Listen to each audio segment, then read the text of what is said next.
Neftçinin U19 komandası qış fasiləsindən sonra məşqlərini bərpa edib. Yanvarın 5-dən etibarən Prime Sports futbol mərkəzində mövsümün ikinci yarısına hazırlaşan Ağqaralar həftə sonu Şamaxının əvəzedici komandasına qarşı yoxlama oyunu keçirəcək.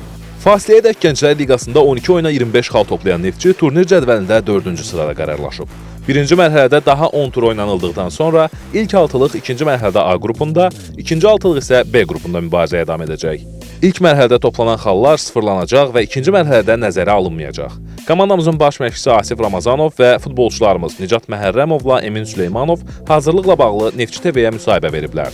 Vaxtımız birinci çox azdır. Demək olar ki, hazırlıq dönəminə bir həftə vaxtımız var. İkinci həftə çempionat artıq dönəminə girir, həftəsinə girir. Özümüz belə rəqibləri seçirik, əvəzedici, Şamaxının əvəzedici komandasından danışırıq. Ondan qabağa da oynadığımız oyunlar daha çox böyük, birinci diviziondan, ikinci divizyon komandalarla olub ki, o yüksək şiddət altında Nağurusqanın futbolçuları görə bilsinlər. İndi inşallah bazar günü saat 5-də elə oyunlardan biri də odur, yoldaşlıq oyunu.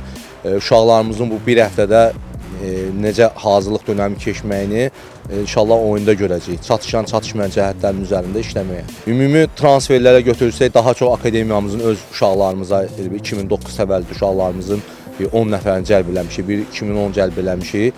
Onların üstünlüyü daha çox verir. Plus da özümüzdə 2008-lər yetərli qədər olduğuna görə çox da belə deyim, qıraqdan futbolçu transfer eləməyə mən ehtiyac görmürəm. Olarsa indi force major hansısa bir, yəni belə deyək də, bizim komandaya gücləndirəsi bir uşaq götürəcəyik. Hal-hazırda Qəbələdən bir nəfər var, qoşulub bizə. O da Qəbələli deyil, belə deyək də, Bakı uşağıdır, tanıdığımız uşaqdır, inanırıq ona da. İnşallah alınsa, önümüzdəki şeydə oyundan müqavilə bağlanacaq da Allah'ın izi ilə. Qabaqdan gələn F oyundur. İndi intensiv bütün oyunlara yaxşı hazırlaşırıq. Uşaqların da vəziyyəti çox yaxşıdır. İnşallah qabağımızda olan çempionluqdur məqsədimiz. Neftçiyə də bu yaraşır.